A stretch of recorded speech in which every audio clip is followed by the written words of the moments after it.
And we are back again with your very own Happy Hour Skills Upgrade. What a journey it has been this entire month of July of learning new skills as we move into the fourth week of the camp. I'm your host, John Elvis, once again bringing to you the workshops of this week. So ladies and gentlemen, let's learn and upskill ourselves with some new skills and knowledge. As the sayings go, food is essential to life, therefore make it good. Food is the ingredient that binds us together. Therefore, we bring to you a workshop on cooking. Food is really important in our everyday lives, and it's something that we just cannot ignore. We all love food, isn't it? Especially when it comes to trying out new and different delicious cuisines. We also love to, time and again, be a little innovative and adventurous when it comes to the food that we cook at our homes. And one of the ways of doing that is by trying out new recipes. Let us help you achieve that through our workshop today. Our expert is a professional chef with over 24 years of experience in bakery, culinary, food service, training and teaching for hospitality. He holds a degree in hotel administration and food technology. Currently employed with AAK Kamani Private Limited as a corporate chef for over 11 years. His interests lie in cooking and baking, spending time with his family and friends, traveling and reading non-fictional books. Today, he would be sharing with us delicious chicken dishes as well as all that goes in preparing a meal. My friends, let's get ready to indulge our taste buds. Presenting our master chef, Rodolfo Almeida.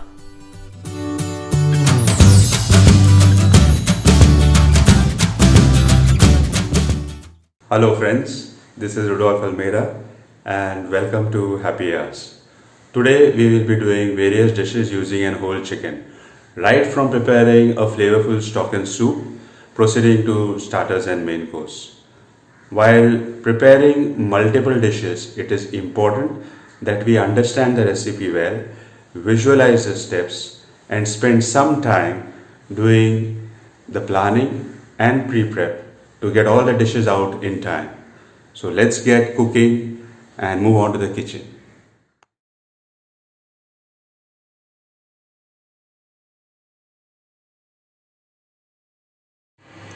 Welcome to my kitchen. Sit back and relax, enjoy the video. The details of the recipe will be shared towards the end of this video. What I've done is a little bit of pre-prep with the chicken. We'll be preparing a lemon coriander soup, starting to make a flavorful stock using the bones of chicken. The breast has been deboned and that bone has been added along with the neck pieces out here also. Point to remember is to keep the pieces small so that they cook and release flavor into the stock. The boneless pieces of breast will be used to prepare a sesame ginger stir fry and a corn and chicken fried rice, followed by using the thigh pieces to prepare a cashew and chicken gravy. The chicken has been marinated using a basic of oil, salt and pepper, ginger garlic paste and a little bit of lime juice. For the stock, the flavoring ingredients which we are going to add is a piece of cinnamon, 2 cloves, a few peppercorns, the shoots of coriander, ginger garlic which is crushed, a piece of lime. I reserve the juice of lime for the lemon coriander soup, and a dash of turmeric. I just want a tinge of color since we are making a lemon coriander soup. If you want a clear stock for any other recipes, you can avoid the turmeric. I'll add all these flavoring ingredients into the stock pot along with water, and as you can see, how much water do you need to add? Approximately around one and a half times the quantity of bones that you have. Just a pinch of salt so that all the flavoring comes off, and then we will transfer this on to the gas out here and bring it to a boil, and then allow it to simmer for around 25 minutes, after which we will strain the stock. In the meantime, we will start preparing ingredients for all the other recipes. Once it comes to a boil, as you can see, reduce the flame to a simmer. This froth which comes up to the surface, you can press it down and try to skim the froth, whatever comes of it. This will help to give you a clear stock.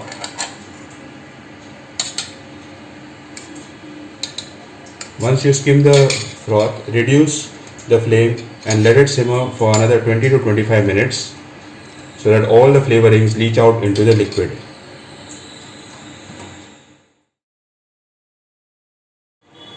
So while the stock is simmering, I have just prepped up the ingredients for the soup. It's a soup with a difference where we are trying to boost its nutritive content. I have got some chopped chicken breast pieces, 1/8 teaspoon of Ajinomoto, which incidentally isn't that bad for your health if it is added in limits, freshly crushed black pepper. I have used lemongrass as well as lime so you get a distinct flavor, some mushrooms to boost up the nutritive and protein content, coriander obviously, slivers of garlic. I'll be making a cornflour slurry to thicken the soup and whisking in and breaking in an egg into the soup. What's good about this soup is that the fat which will be in the soup is that which would be present from the chicken fat while in the stock making and some from the egg. There is no added oil added into this soup. Once the stock is ready, we will strain it, add all these ingredients into it and bring it to a boil, finishing with the thickening of the cornflour slurry and the pouring in of the eggs into thin threads into the soup. Once the stock is ready, we have strained it and I have collected the shredded chicken as well. I am now transferring this to a pot and adding in the rest of the ingredients. So you have a little bit of pepper out here, the lemongrass, the mushrooms, the raw chicken which would go in, and the few slivers of garlic. We will transfer all this and bring this mixture to a boil. While the soup is boiling, I have whisked the eggs ready to go into the soup at a later stage, and I'll be preparing a cornflour slurry by adding some water into the cornflour and mixing it.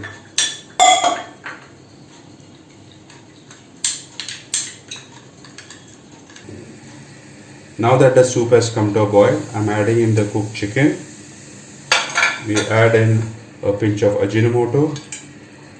We release the egg so that it forms shreds. Gradually, and keep stirring it gently so you get thin shreds in this. This also improves the flavor and the nutritive value. Add in a squeeze of lime, just a light few drops. We'll add more at the time of service. Then you thicken it with your cornflour. Remember to stir it as the cornflour settles to the bottom. Give it a good stir and gently pour it in, just lightly to thicken the soup. Not too much, just a little bit. And for finishing, we add in just a pinch of coriander. We'll add more at the time of serving. Remember to discard this lemongrass when you are presenting the dish. At the time of service, reheat the soup, pour it into bowls.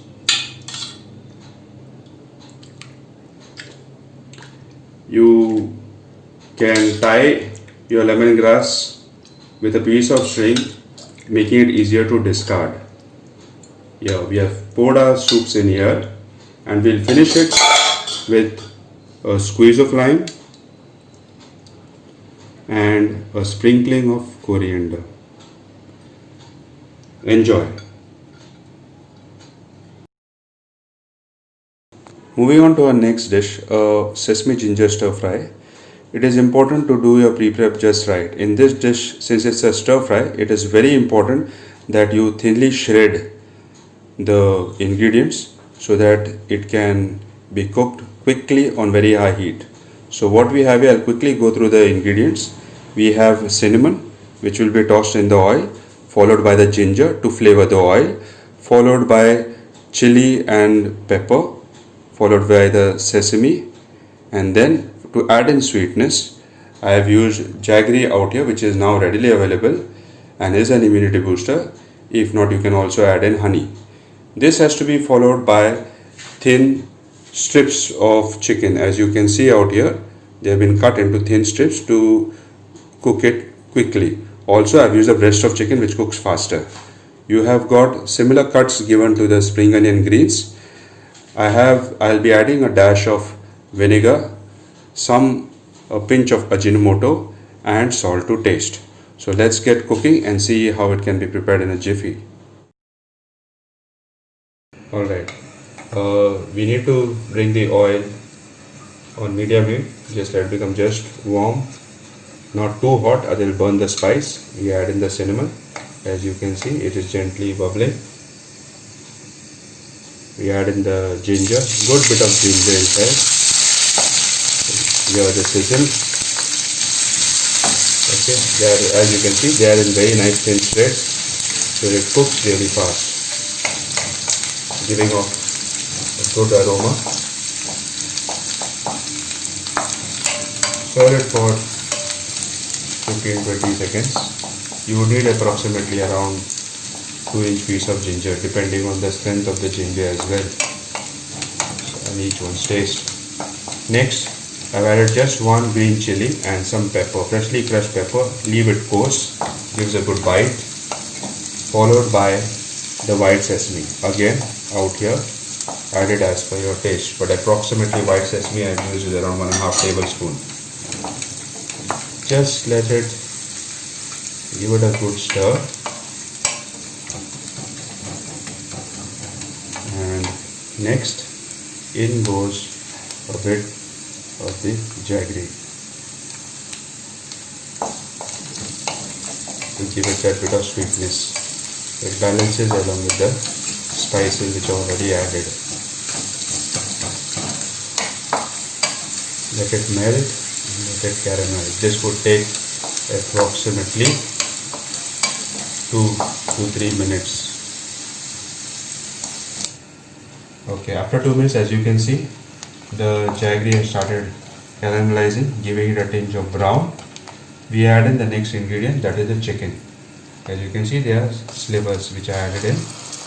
Add the chicken inside, give it a good stir. Let it nicely coat in.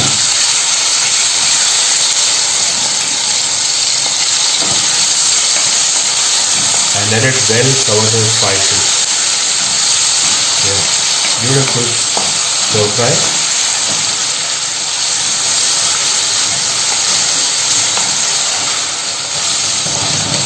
Add in the greens, followed by just a dash of vinegar.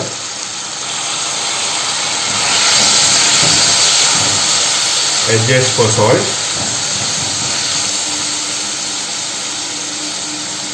And around 1/8 teaspoon of Ajinomoto.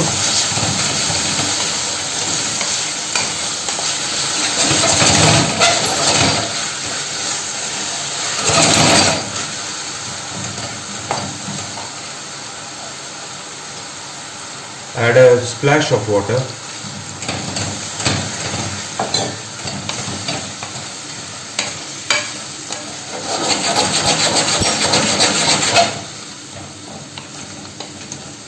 And just let it cook. This will take a minute to reduce, and then we are ready to plate and serve it. Check for seasoning for salt and pepper and adjust as per your taste. Off the heat, transfer the stir fry onto a serving plate, just like this.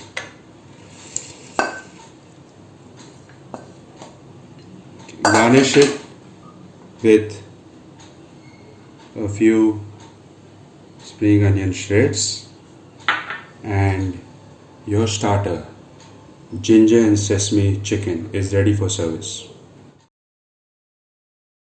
Moving on to the chicken and corn fried rice.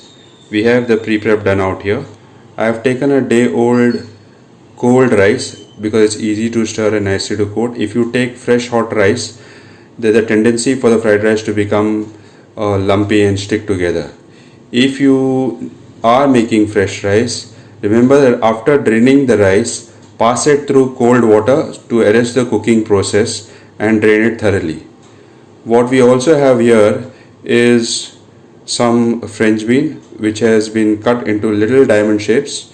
You have corn, chicken which is cut into small cubes. I have done an Indian variation of a Chinese 5 spice powder which comprises of star anise, cinnamon, soft, red pepper as well as black pepper in this. You just grind it together and it can be used as a Indian Chinese garam masala.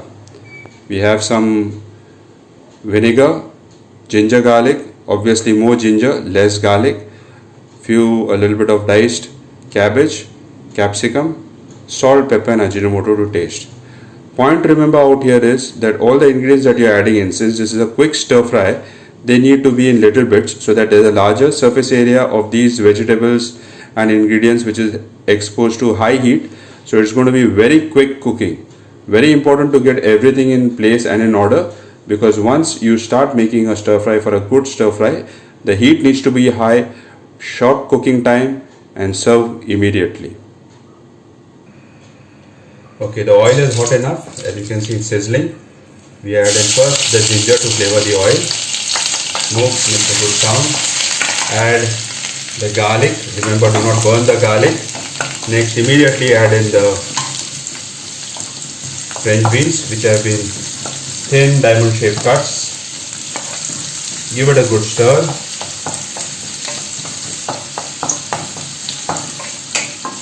Let it get a bit of color. Do not overcook it. It needs to have a bite.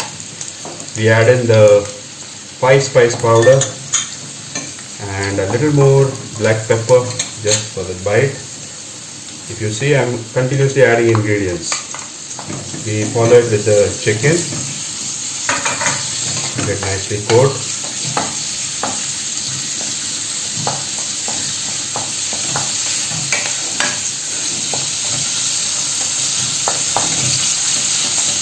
Spread it around on our heat so that the heat touches it well. It will sear the meat as well. We hear the sizzling sound. It's important to know that it's at the right temperature. You can get the smell of the 5-spice powder as it is roasting. We follow it up with fresh corn. Monsoon season corns are easily available, can be sourced out easily. Add a pinch of salt for flavoring, seasoning. Follow that with thinly small diced cabbage.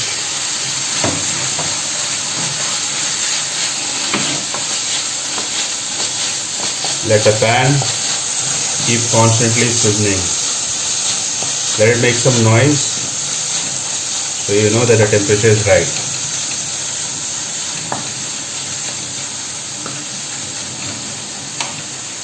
I add just a little bit, not even quarter teaspoon, a little less than quarter teaspoon of ajinomoto.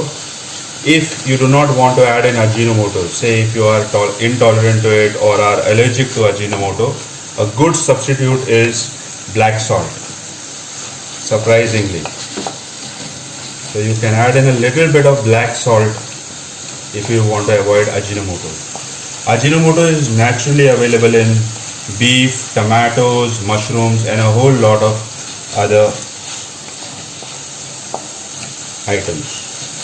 So there, next thing is I add a little bit of vinegar just to give it a bit of tang. And if you realize, I've used a breast of chicken cut to small dices. It is nearly done. So I've got my cold rice. I add around a tablespoon of water into that, nicely loosened rice. Leave it into the pan. Let it get into the pan. Well, just a pinch of salt. I don't add salt while cooking the rice. Go a little slow on salt.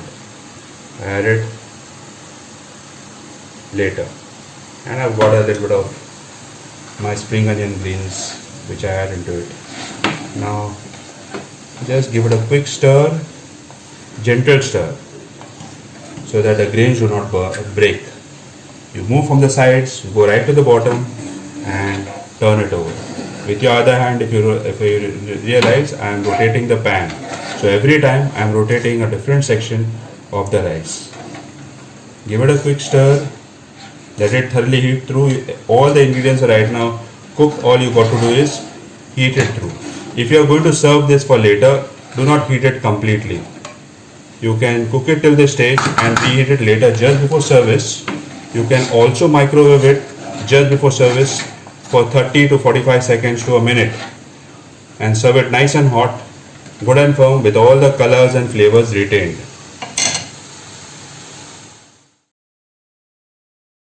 We'll move on to the main course, that is chicken with cashews. The chicken is already marinated with oil, lime juice, ginger garlic paste and a little bit of salt and pepper. We will be searing this chicken. So for searing the chicken, all I got to do is just add a little bit of corn flour to coat the chicken so that the chicken is not too wet and will sear well.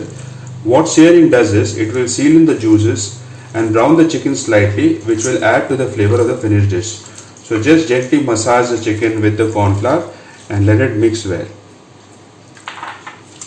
Okay, instead of deep frying, this is a healthier, less oil it uses, and you get a very good flavorful chicken. While the chicken is searing on the gas, we will use the rest of the ingredients which are presented out here. I will explain about it as we go about making the gravy, and we'll start preparing the gravy. So as the gravy gets done, the chicken gets seared, we add the chicken into the gravy, let it simmer for a few minutes, and your dish is ready.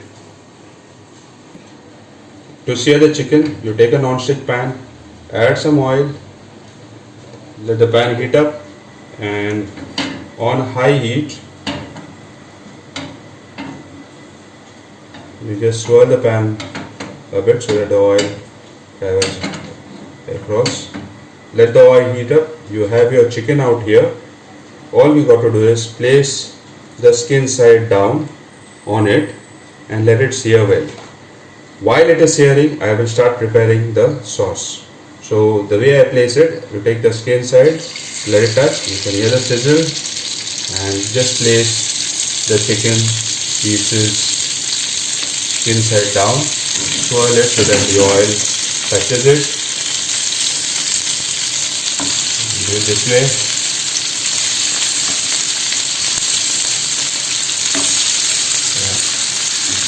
The flesh side is facing down.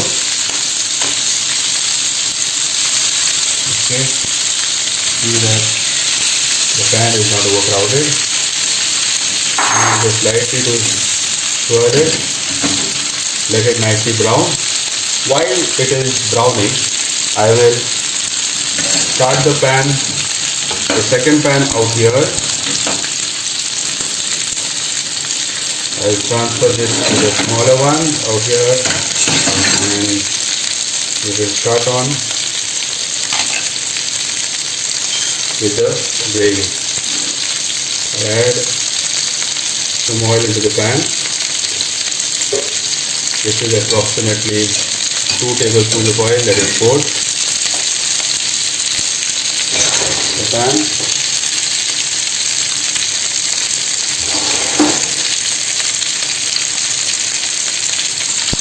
Okay. As it browns, turn it over. Okay. Turn it over as it browns. So all you're doing is you're trying to sear the chicken out here, and this browning develops the flavor of the chicken as well. Then letting this sear take place on a high heat.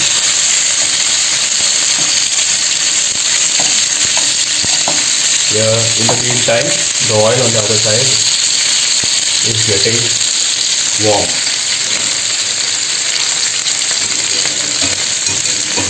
Swirl the pan and we start with our ingredients for the sauce.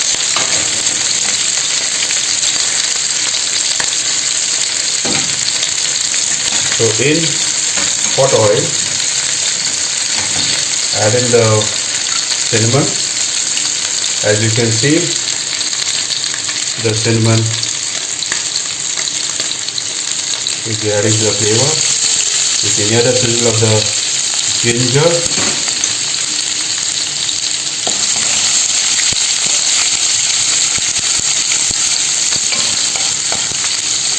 Once you have added the ginger, this is cashew. I'll add the cashews in and let it lightly roast. I'm trying to develop flavors out here, so just give it a gentle stir.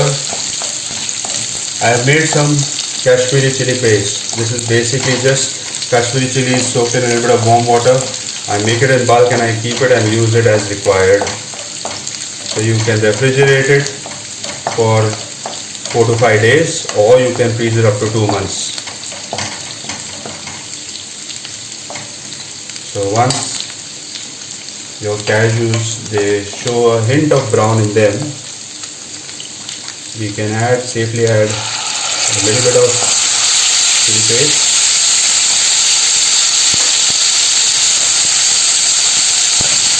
Then add too much of spice, but gives a lovely color to the dish.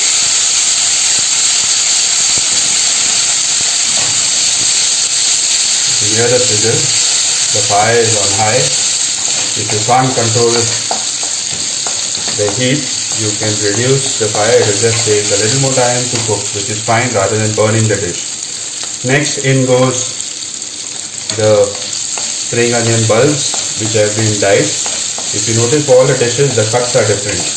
This being gravy, it's going to take a little longer to cook, so I keep the pieces of vegetables large so that they do not disintegrate into the dish. I still have a little bit of bite I can feel.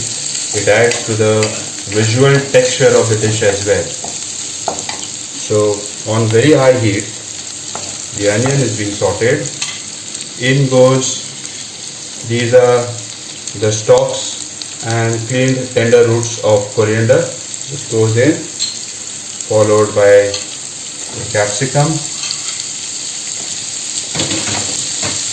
Give it a good stir.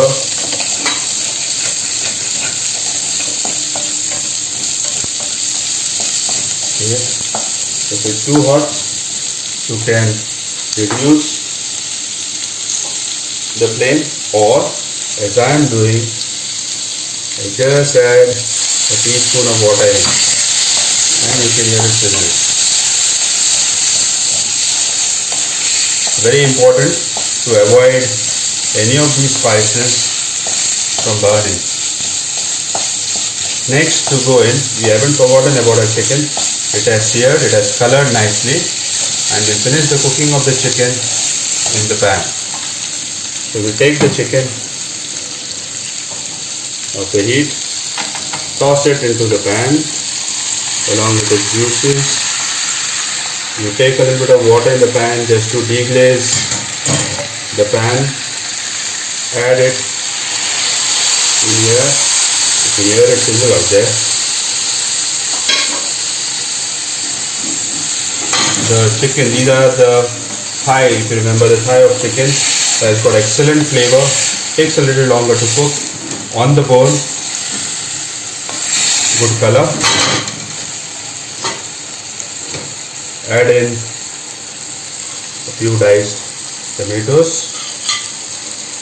In goes a little bit of Ajinomoto,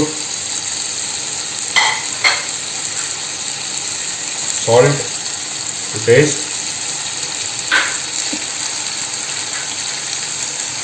and a splash of vinegar,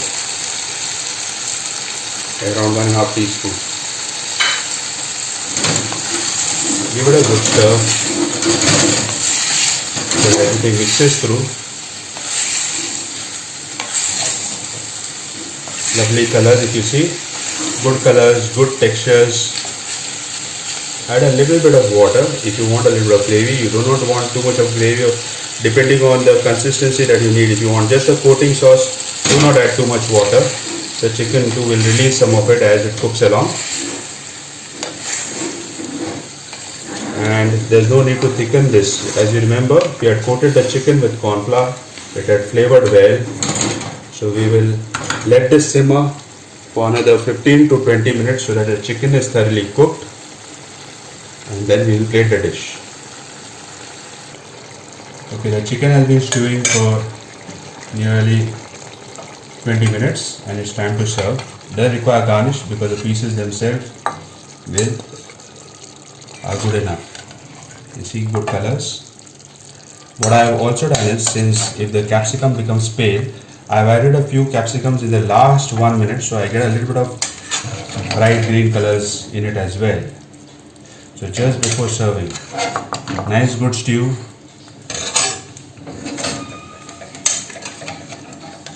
Plated. You've got your chicken, you've got your cashew in there, you've got your greens and yellow colors, no garnish is required, and ready for service.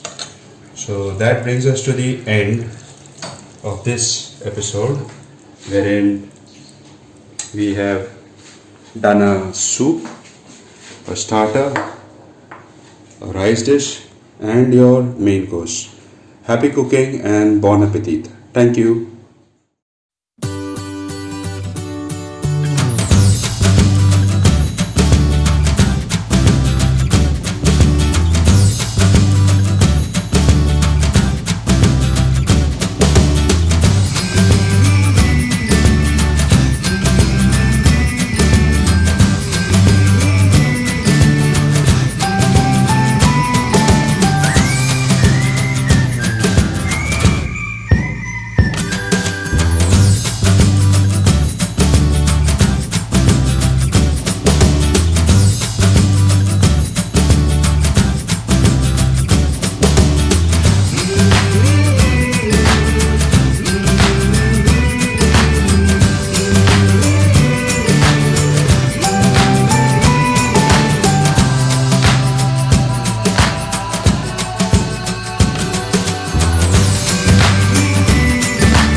Thank you, Rudolph, for sharing with us 3 delicious recipes as well as how to plan and prepare an entire meal.